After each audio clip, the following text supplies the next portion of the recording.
This is your ultimate stop for everything sports. The Golden State Media Concepts Sports Podcast. Should I say more? From the NFL, MLB, the NBA to MMA, it's all in here. The Golden State Media Concepts Sports Podcast. Listen now.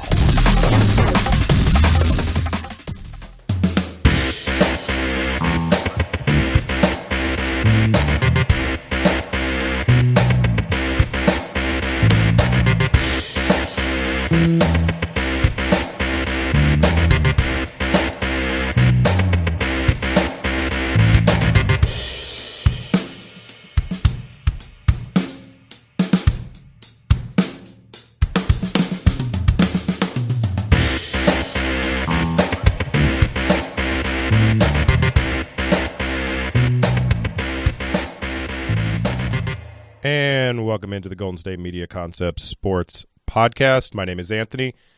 All right, so we're going to start in the world of basketball. So we're going to do Steph Curry. Last night, the Golden State Warriors beat the Charlotte Hornets 126-111. All right, that makes sense. They're a better team than the Hornets. They're going to beat them more often than not. However, well, actually, we'll start even before the game. Forget about Steph Curry, Klay Thompson, Draymond, Kevin Durant, and all them. Before the game, I don't know if you actually saw this. So Steph Curry plays for the Golden State Warriors, obviously. His father, Dell, years back used to play for the Charlotte Hornets.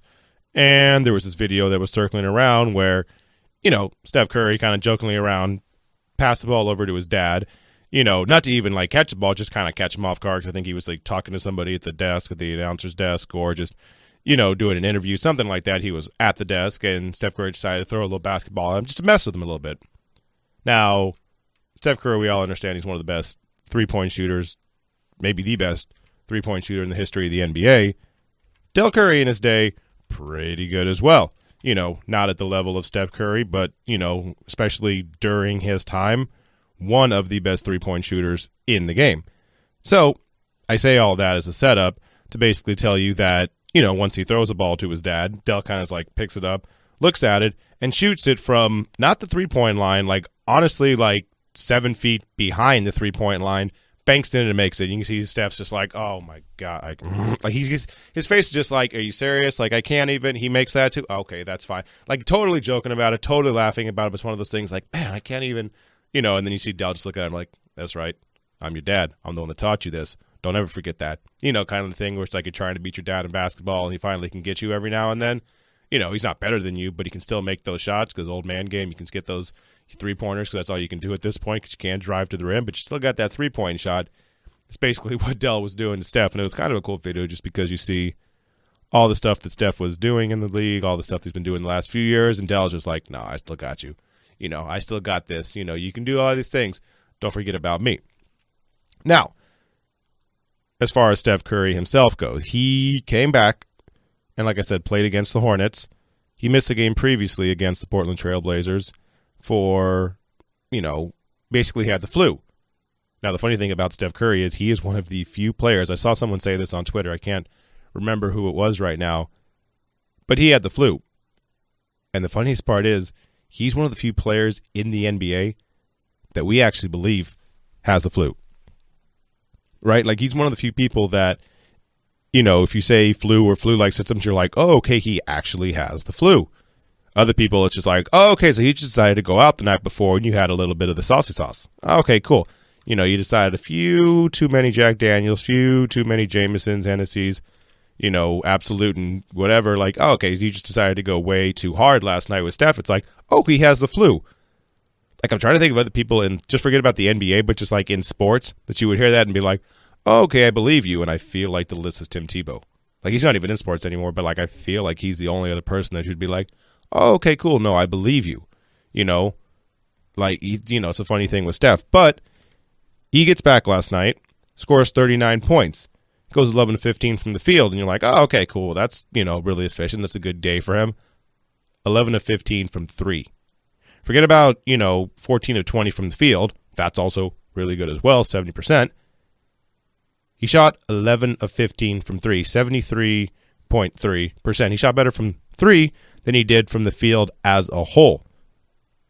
He is it's one of those things with Steph Curry, man. Like, he's still, because we don't, see it as much this year. We don't really understand how good he still is. And I say we don't understand because, you basically look at his stats from last year, and if you do it like a breakdown, points, rebounds, assists, all that stuff like that, they're down, right? He's down about 5 points. Rebounds, he's down about a rebound. Assists, he's about a half of assist. Down, even 3-point percentage and field goal percentage, he's down. So you kind of look at that and it's like, oh, okay, he's not a good player. Kevin Durant helps that out because you saw what happened in the reverse when Steph Curry got Kevin Durant and what happened when Russell Westbrook lost Kevin Durant, right?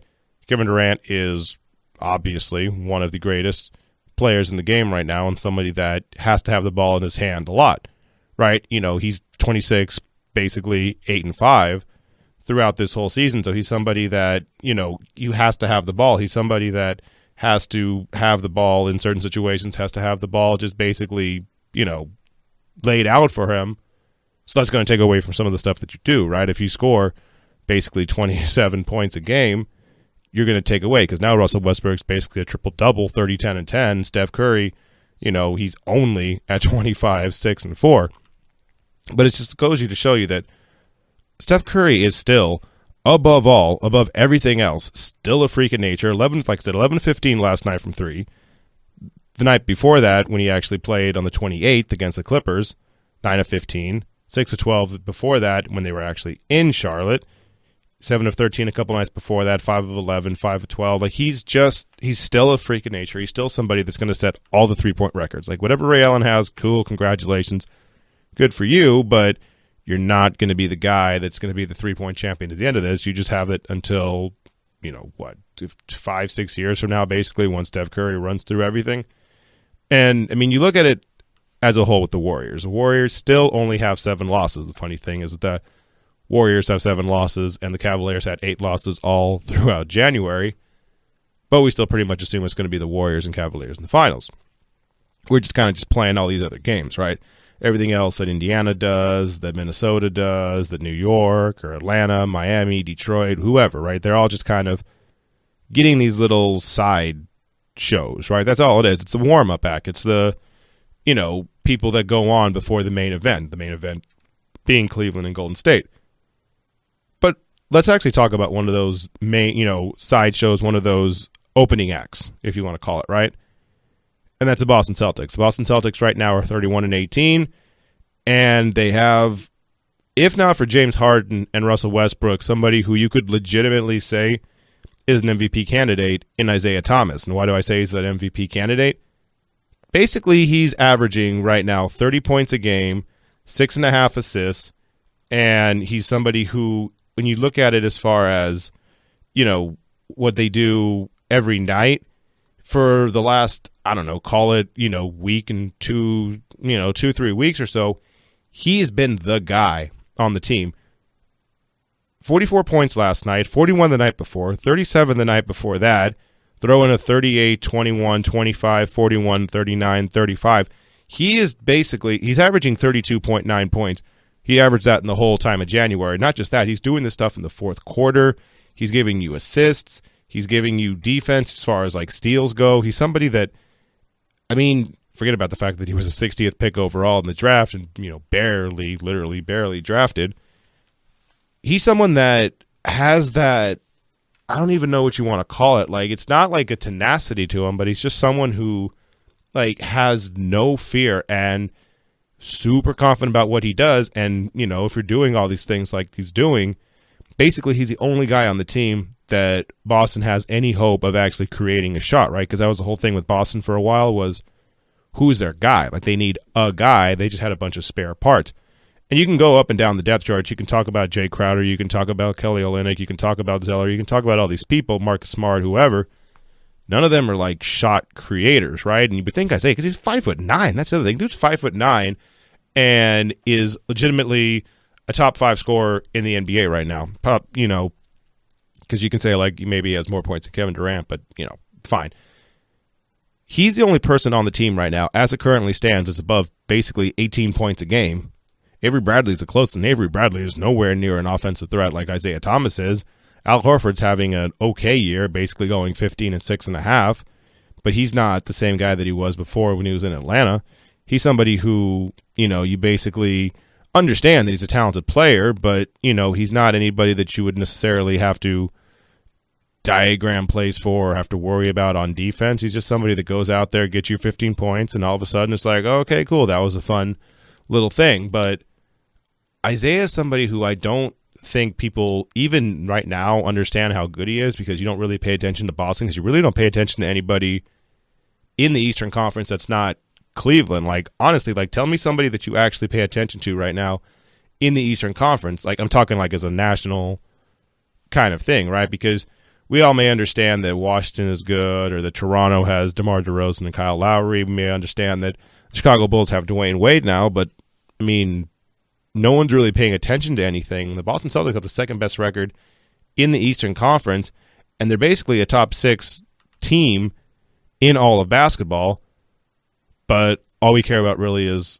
LeBron and what he does. Because we spent a good, week and a half basically talking about either LeBron complaining or Barkley yelling at him, or him yelling back at Barkley, or now Barkley yelling back at the fact that he yelled at him. It's like all these kind of meta things. It's like, okay, well, I say you did this, so I'm going to talk about this, and it's going to be referencing this, and all these other things that we don't really care about other teams in the NBA. I mean, even the Western Conference, like, tell me a team that you actually think can compete with the Warriors. There's no one. I mean, you can say the Spurs all you want to, but the Spurs, basically since they won the title and they beat the Miami Heat back in, 2014, I think it was, they haven't been any kind of relevant threat to the Warriors, right? Like, they'll beat the Warriors every now and then, but not on a consistent fashion. The Rockets are probably the closest thing the NBA has to the Warriors, but they're not the Warriors. Yeah, they have James Harden. Yeah, they have Ryan Anderson, but they don't have anything as far as like an actual defensive mindset towards the Warriors. They don't have basically the depth that the Warriors had, because even though they lost people, the Warriors still have Andre Iguodala and Sean Livingston on the bench. The Rockets, I mean, it's not really the same thing. The Clippers, that's not anywhere close. I don't care if you get Carmelo Anthony. Your team still isn't that good. And then everybody else, the Jazz, the Grizzlies, we talk about the Oklahoma City Thunder in the sense of Russell Westbrook, but we don't talk about the team.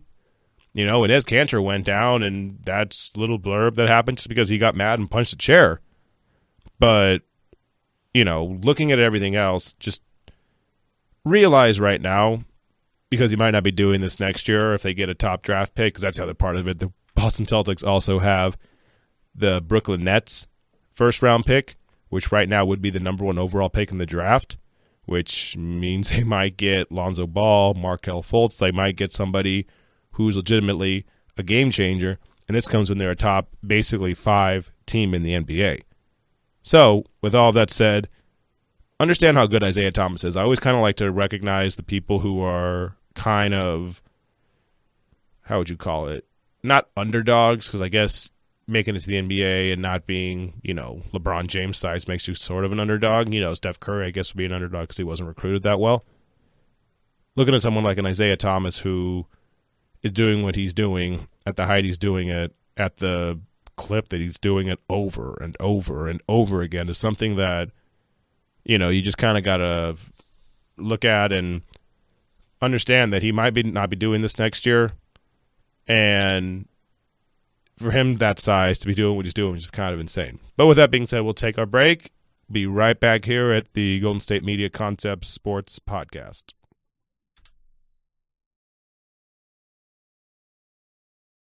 Tired of searching the vast jungle of podcasts? Now listen close and hear this out. There's a podcast network that covers just about everything that you've been searching. Hey! The Golden State Media Concepts Podcast Network is here.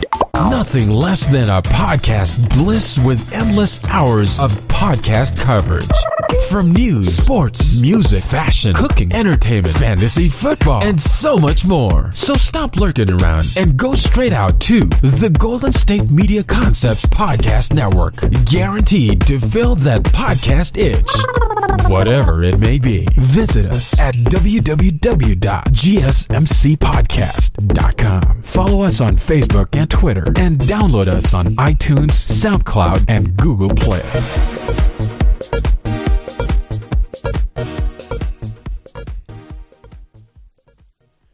And welcome back to the Golden State Media Concepts Sports Podcast. All right.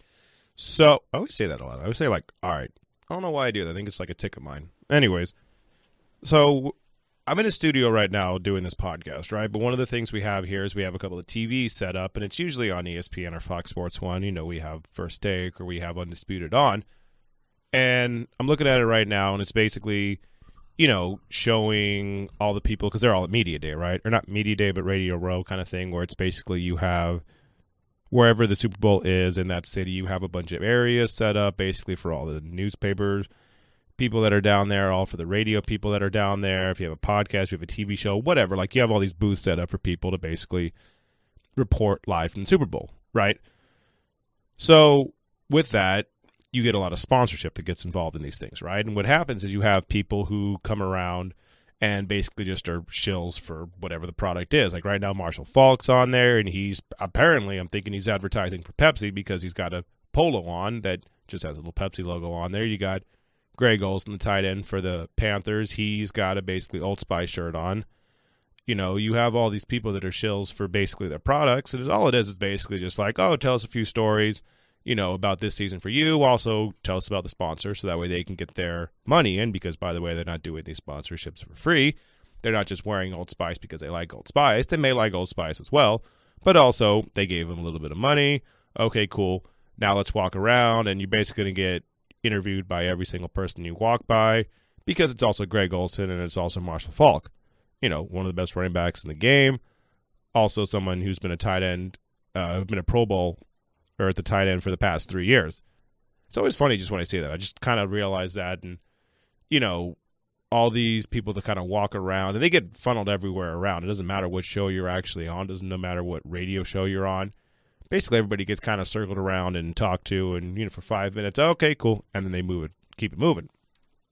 But one other thing, oh, there's Barry Sanders. Yeah, so Barry Sanders on the set too. Yeah, they just basically circle all these people around. But no, one of the things I also saw when they were there was they were talking to Antonio Brown, right? And it was referencing the video because I don't know if you've seen this recently, but basically they were talking about, you know, they did the whole thing of, is Antonio Brown a distraction? Which, like, I don't really understand why they're doing that. Like, I understand it's kind of slow right now because you see, oh, we're doing Super Bowl coverage, and you would think that the week before the Super Bowl, it's like, oh, man, you got content for days. Like, you know, will the Patriots win? Will the Falcons win? What's the number one thing to stop? Look, man, here's the thing.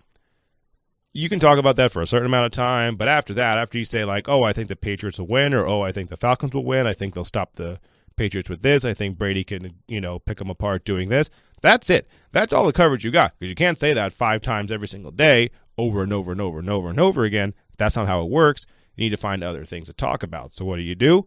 Oh, Antonio Brown. Remember that video? Oh, they also lost. Was it a distraction? Oh, Victor Cruz. Talked about the other day how, you know, maybe that boat trip was a distraction and maybe it's not worth it that they went. I don't think he thinks it wasn't worth it. I think it's not the fact that it's not worth it because they lost the game. It's not worth it because all the backlash he got from it, right? Had none of us basically seen those pictures, it would have been worth it. It wasn't worth it because basically the media decided to yell at him. And I say all of that to say, with this Antonio Brown thing, he is somebody who, for the last, 4 years, has been somebody that has been the best, if not, you know, top 3, maybe. Like, I'm trying to think where he would kind of rank in there because it all depends of who you prefer between him, Julio Jones, and Odell Beckham. Really, that's kind of what it is, right? It's just who you prefer out of those 3, but Antonio Brown, basically, you know, this year he had 100 receptions, 106 for 1284 and 12 touchdowns, and basically for the last, 4 seasons, he's had at least 106 receptions, He's had at least 1,284 yards, and he's had at least 8 touchdowns for the last 4 years. He's been elite. He's been great for them. But now he has this thing where basically he records the post-game interview, by the coach afterwards. They lose the game, because don't forget about that part. If he'd won and then won a Super Bowl, then we keep it moving. But they lost, and we talk about distractions, and now all of a sudden it's his fault that they lost. And, should they trade him? And why? Like, have you seen how good he is? Ben Roethlisberger doesn't know if he's going to play next year. And if he leaves and Antonio Brown leaves, good luck making the playoffs. Honest to God, good luck making the playoffs. Because I don't know if you've seen their backup. I'm not talking about Antonio Brown's backup. I'm talking about Ben Roethlisberger's backup. I don't know if you've seen Landry Jones. He's no good. And he didn't finish bad enough to get a good quarterback in the draft, or at least high in the draft. And are you going to trade for Jimmy Garoppolo? Good luck with that. You've kind of seen how those backup quarterbacks do when they get to be the starter for a new team. Hello, Brock Osweiler. How are you? So, if you don't have Antonio Brown, and maybe Martavis Bryant comes back, but maybe he's still suspended by the NFL because the NFL doesn't like to just bring you back once you had a year off, right? They kind of like to test you. Aldon Smith, who obviously did a lot worse things than what Martavis Bryant was doing, they didn't let him back right out the gate. Josh Brown had his own things too. Who am I thinking of? Josh Gordon, he keeps getting yanked around by the NFL because he keeps failing drug tests or missing drug tests, and they won't let him back in the league. So with this whole thing with the Steelers, I don't understand why you want to trade Antonio Brown so much. It doesn't really make any sense to me. Like, you're basically just trying to shame him, right? Like, that's basically the last form of, like, public shaming that we have that's approved of, right? We're basically shaming him for doing stuff on social media, which I get, private, keep the stuff in-house private. I totally get that. I'm not saying he should have done it, but what I'm saying is there's one thing to say, hey, stop doing that. Don't do that. That's weird.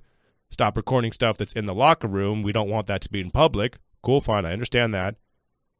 But now to talk about it week, 2 weeks, all this time afterwards, and basically threaten to trade him or at least publicly posture like you might trade him, that just seems like something that's kind of overkill and weird. You know what I mean? Like, because we want you to comply and we want you to basically do what we want you to do. And because you went off script and we lost, now we're basically just going to spend weeks yelling at you for it. Like, that just seems weird to me because if you trade him, I guarantee you, like, pretty much every team in the league, including the ones that have a good receiver, like the Giants, like the Falcons, they'll take him too. Because if you have both of them, good luck defending both of them, right? Like, just imagine if the Giants had both Antonio Brown and Odell Beckham Jr. Like, I'm not even saying Eli Manning's a good quarterback. I'm saying if you give him both of them, then all of a sudden he becomes a good quarterback. Then all of a sudden he becomes a guy that's just like, oh, cool. So now they're absolutely making it to the NFC Championship game, and we'll see what happens from there. Good luck, with the Cowboys defending them if you get both Des Bryant and Antonio Brown. Good luck with that. So this is all one of those things. It's like the thing with the Cardinals, right? Now the Cardinals, we're talking about, maybe Larry Fitzgerald and Carson Palmer retire. Okay, well, now there's reports saying that Larry Fitzgerald is coming back. Now, Carson Palmer might leave, but we always have these kind of reports. Will Ben Roethlisberger retire? Will Larry Fitzgerald retire? Will they trade Antonio Brown? Was, Des Bryant's blah, blah, blah distraction, because Des Bryant always has something that they consider a distraction because they don't like Des Bryant. Was Odell Beckham Jr. and the Giants receiving corps', boat trip, was that smart? Should they have done it? Let's discuss. Like, it's always one of those weird things that we just have to talk about, right? And I guess I'm talking about it too, but I'm just talking about it in the context of this seems kind of strange. Like, why would you trade Antonio Brown? Like, because you're not going to release him. Let's be honest about that.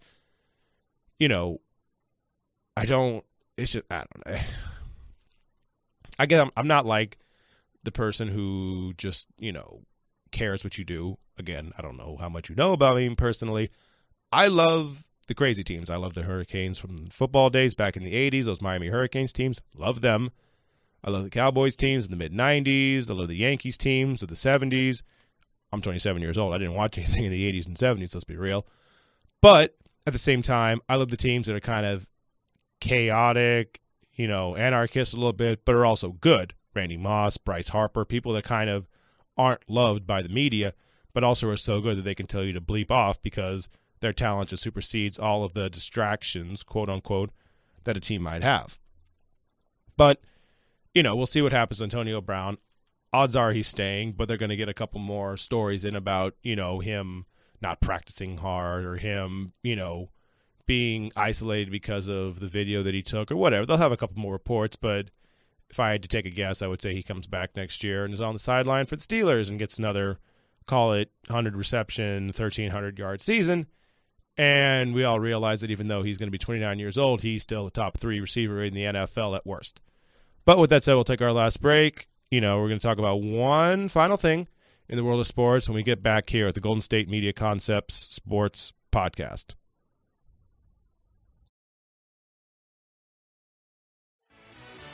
Check out the show that's built on the MMA. From the UFC to extreme cage fighting, they got the fights covered. Check out the GSMC MMA podcast. Get the latest news on past or upcoming fights. Join us as we talk to and about some of the biggest names in the MMA, past, present, and future. When it's the fight game, there's just one show to check out. GSMCpodcast.com/MMA-podcast. Don't forget to like them on Facebook and follow them on Twitter. Visit GSMCpodcast.com for more info.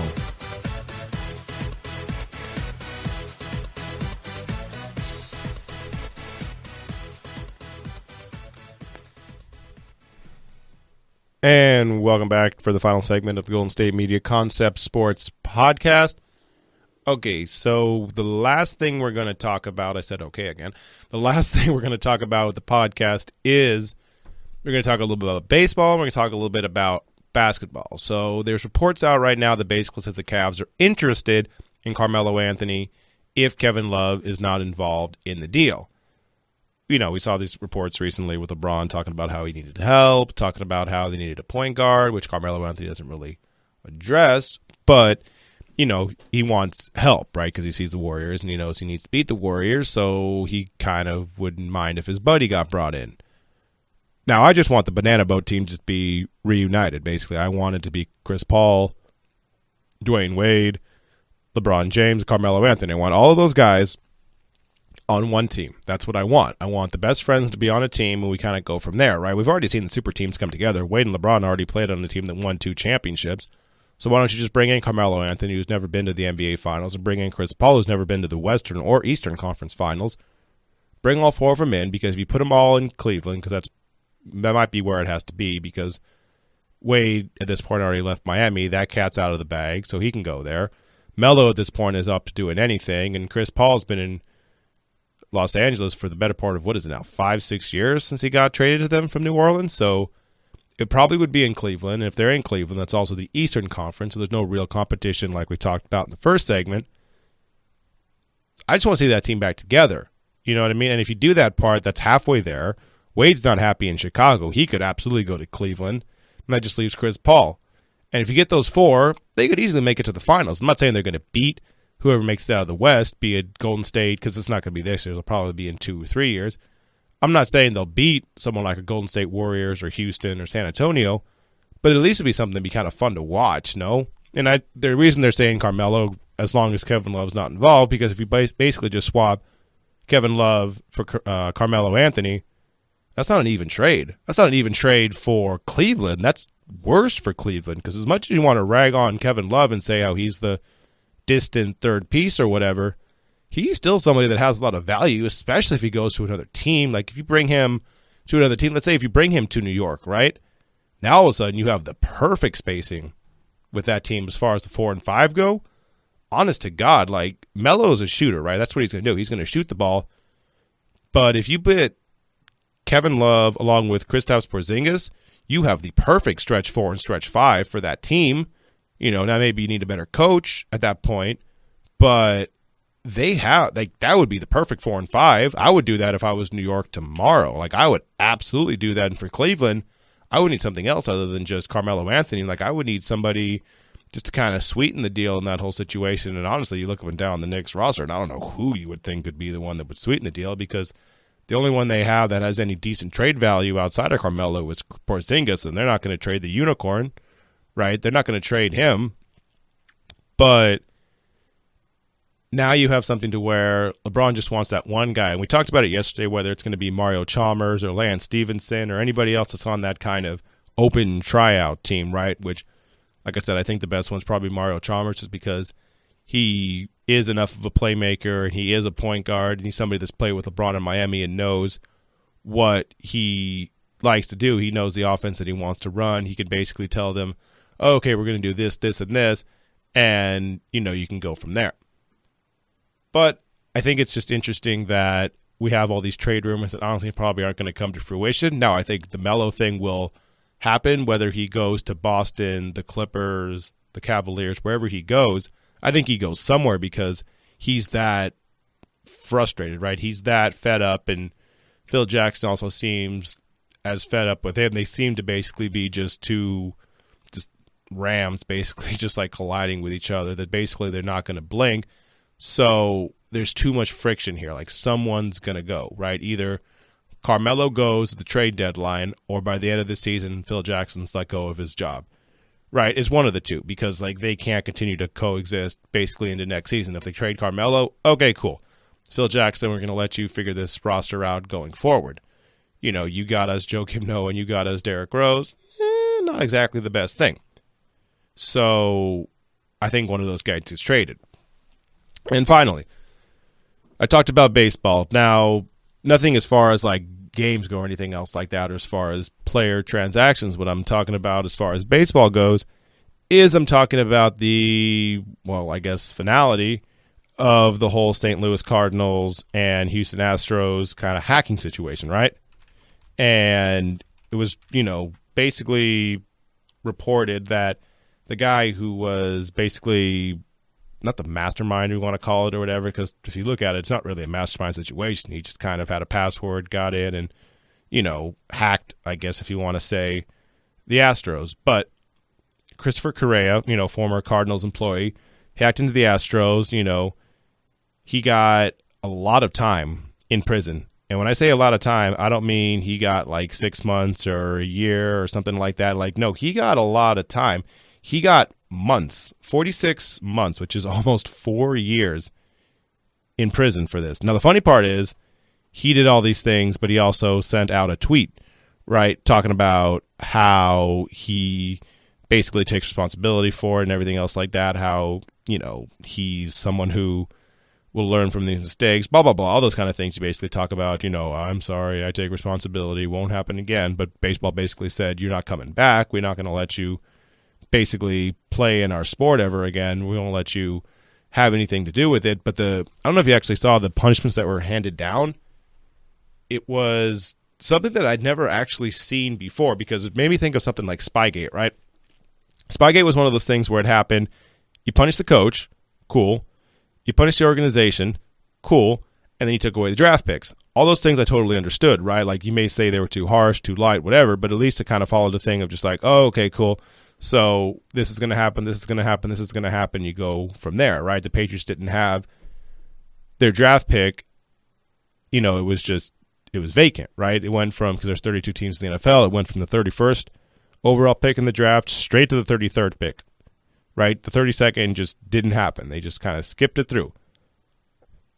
Baseball basically decided, okay, because it was hacking, because it has something to do with, and this is actually what they said, corporate espionage, which sounds like something that is totally different than what you would think it would be, right? That sounds like some kind of high class, some, I don't know, spy thriller, right? That sounds like something that you would do with Jason Bourne or something like that, some high level CIA, NSA type of stuff. And basically what happened with the Astros and Cardinals was they basically gave the picks to the other team, right?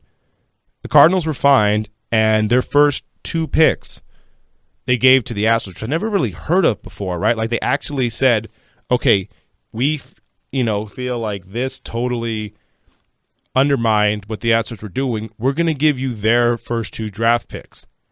And maybe it totally sunk the Astros, and maybe it didn't. But now you get these picks, and I don't hate it, actually. It's kind of one of those things of I don't know if you ever heard, but family members of mine always said, if you injure somebody and it's a dirty hit, you stay out as long as they do, right? If you tear their ACL because it's a dirty hit and they're out for a year, you're out for a year too, which always seemed kind of like a weird eye for eye kind of thing, which I never really totally liked. But with something like this, like if you are doing something that is looked at as being illegal and as something that's being shady, and you lose this pick or this amount of money or this or whatever, you basically give that back to the team that you that you were involved with, right? Like the team that you directly hindered their success.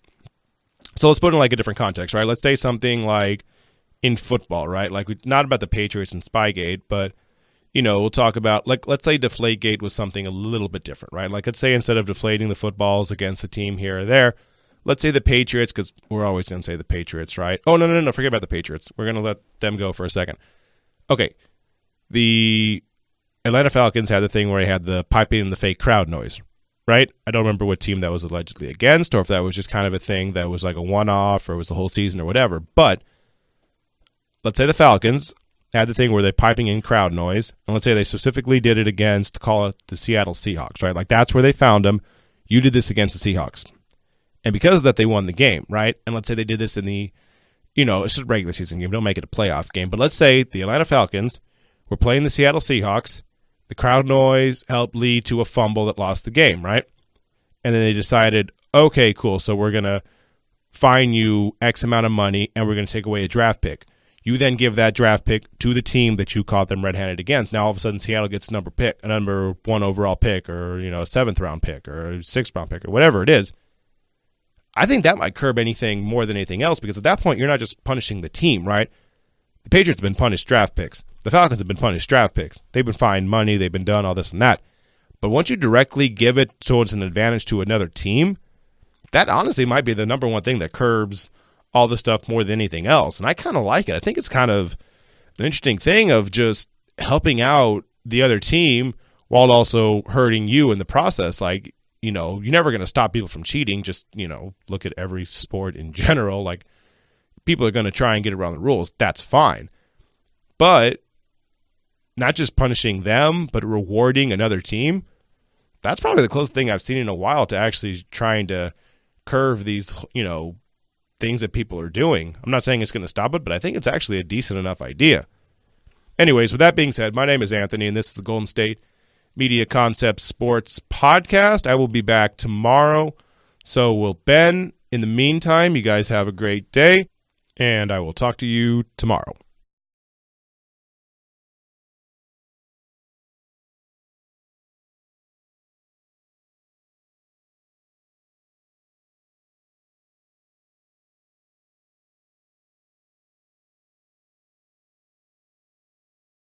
You've been listening to the Golden State Media Concepts Sports Podcast, part of the Golden State Media Concepts Podcast Network. You can find this show and others like it at www.gsmcpodcast.com. Download our podcast on iTunes, Stitcher, SoundCloud, and Google Play. Just type in GSMC to find all the shows from the Golden State Media Concepts Podcast Network, from movies to music, from sports to entertainment, and even weird news. You can also follow us on Twitter and on Facebook. Thank you, and we hope you have enjoyed today's program.